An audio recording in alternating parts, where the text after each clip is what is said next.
수요일 새벽에 만난 하나님 오신 여러분들을 예수님의 이름으로 환영합니다. 그리고 또 축복합니다. 같이 기도하고 시작합니다. 아버지 하나님 감사합니다. 올해가 이제 일주일의 반에 도달했습니다. 수요일 정도 되면 우리들의 마음이 또 지치기 시작할 수도 있고 또 마음이 풀어져서 우리의 영적인 긴장감들이 또 낮아질 수도 있는데 이 즈음에 하나님께서 새벽에 우리를 깨우시고 말씀을 주시고 하나님의 말씀 앞에 다시 우리를 볼 수 있는 기회를 주시니 감사합니다. 주시는 말씀을 통해 힘을 얻게 하시고 주시는 말씀을 통해 삶의 결단이 있게 하시고 주시는 말씀을 통해 하나님을 바라볼 수 있게 하여 주옵소서. 예수님의 이름으로 기도합니다. 아멘. 우리에게 오늘 주시는 말씀은 히브리서 9장입니다. 11절부터 15절까지의 말씀입니다. 히브리서 9장 11절에서 15절입니다. 히브리서 9장입니다. 11절부터 15절까지의 말씀 우리 같이 읽도록 하겠습니다. 그리스도께서는 장래 좋은 일의 대제사장으로 오사 손으로 짓지 아니한 것 곧 이 창조에 속하지 아니한 더 크고 온전한 장막으로 말미암아 염소와 송아지의 피로 하지 아니하고 오직 자기의 피로 영원한 속죄를 이루사 단번에 성소에 들어가셨느니라. 염소와 황소의 피와 및 암송아지의 죄를 부정한 자에게 뿌려 그 육체를 정결하게 하여 거룩하게 하거든 하물며 영원하신 성령으로 말미암아 흠없는 자기를 하나님께 드린 그리스도의 피가 어찌 너의 양심을 죽은 행실에서 깨끗하게 하고 살아계신 하나님을 섬기게 하지 못하겠느냐. 이로 말미암아 그는 새 언약의 중보자이시니 이는 첫 언약 때 범죄한 죄에서 속량하려고 죽으사 부르심을 입은 자로 하여금 영원한 기업의 약속을 얻게 하려 하심이라. 우리는 어제의 옛 언약에 대해서 그리고 옛 언약의 한계점에 대해서 우리는 보았습니다. 옛 언약은 제사장, 인간의 제사장이 끊임없이 자기를 씻고 깨끗하게 하고 정결하게 하고 그리고 짐승의 피를 가지고서 하나님 앞에 나아가야 되는 그 제사, 지성소로 들어가서 드려야 하는 그 제사를 의미합니다. 그러나 이 제사는 끊임없이 반복되어야 합니다. 그래서 앞전에도 보았지만 레위 제사장들의 수가 계속 많을 수밖에 없는 것.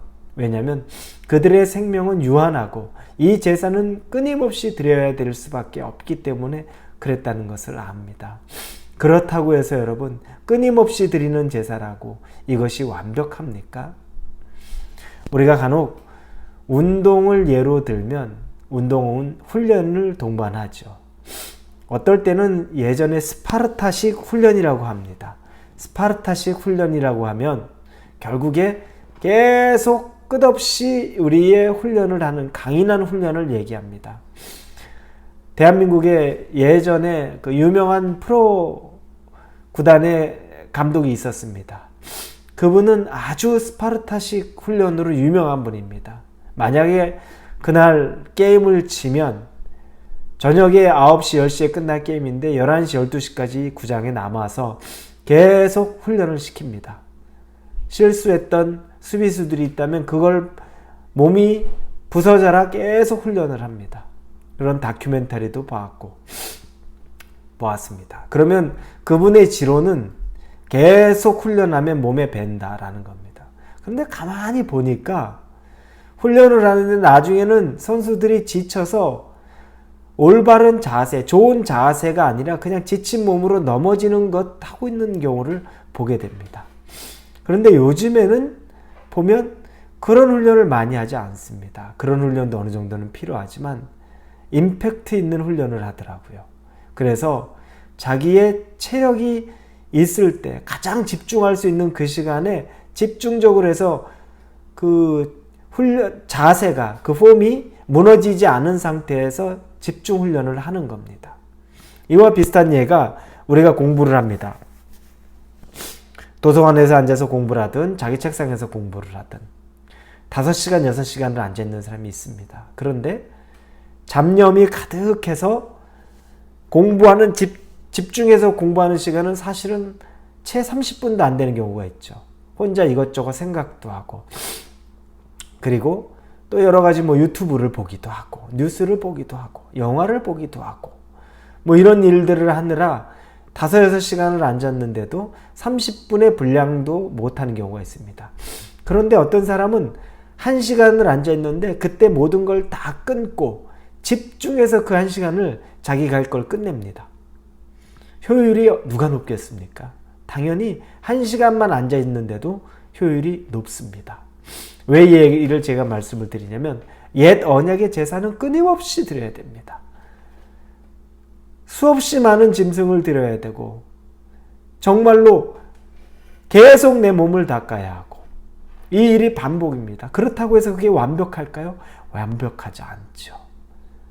짐승이 완벽하지 않고 그 제사를 주관하는 대제사장이 완벽하지 않고 그래서 심지어 스가랴 선지자가 환상 중에 본 것은 여호수아 대제사장이 온몸에 배설물이 가득한 것들을 보는 환상, 아무리 깨끗이 씻어내도 불완전한 것. 그런데 예수님, 새 언약의 중보자이신 예수님은 어떻습니까? 오늘 본문의 11절에 보면 염소와 송아지의 피로 하지 아니하고 오직 자기의 피로 영원한 속죄를 이루사 단번에 성소에 들어가셨느니라. 예수님은 짐승의 피를 필요로 하지 않고 오직 자신의 피로 말미암아 자신의 피로 영원한 속죄를 이루었다는 겁니다. 수백만 마리, 수천만 마리의 짐승이 이룰 수 없는 것을 예수님은 단번에 자신의 피로 영원한 속죄를 이루었다는 겁니다. 양이 문제가 아니라 질이 문제라는 겁니다. 왜? 예수님은 흠없는 분, 완전한 분이시기 때문에 그분의 피로 말미암은 제사, 그분의 피로 드린 속죄는 영원한 속죄, 영원한 구원에 이르게 된다는 겁니다. 그것도 단번에 하셨다고 말합니다. 아까 말한 대로 수백 번 훈련한다고 하면서 이미 지쳐있는 몸이 다 망가진 상태에서 그리고 5-6시간을 책상에 앉아있다고 하는데 잡념으로 가득해서 아무것도 이루지 못하는 것. 그게 아니라 단번에 이루는 완전한 예수님을 통해 이루는 구원. 그것이 바로 새 언약의 중보자의 능력이요. 새 언약을 통해 우리가 얻는 유익이라는 겁니다. 여러분 얼마나 비교가 됩니까? 옛 언약을 보면 괴롭다는 생각밖에 안 듭니다.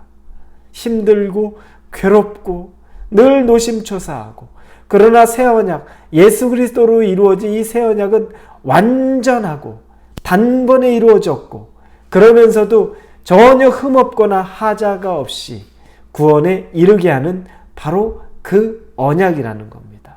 여러분, 이 예수님을 통해서 우리에게 이루어지는 것 의심할 필요가 없습니다. 이거보다 확실한 것 없습니다. 이거보다 더 정확한 것 없습니다.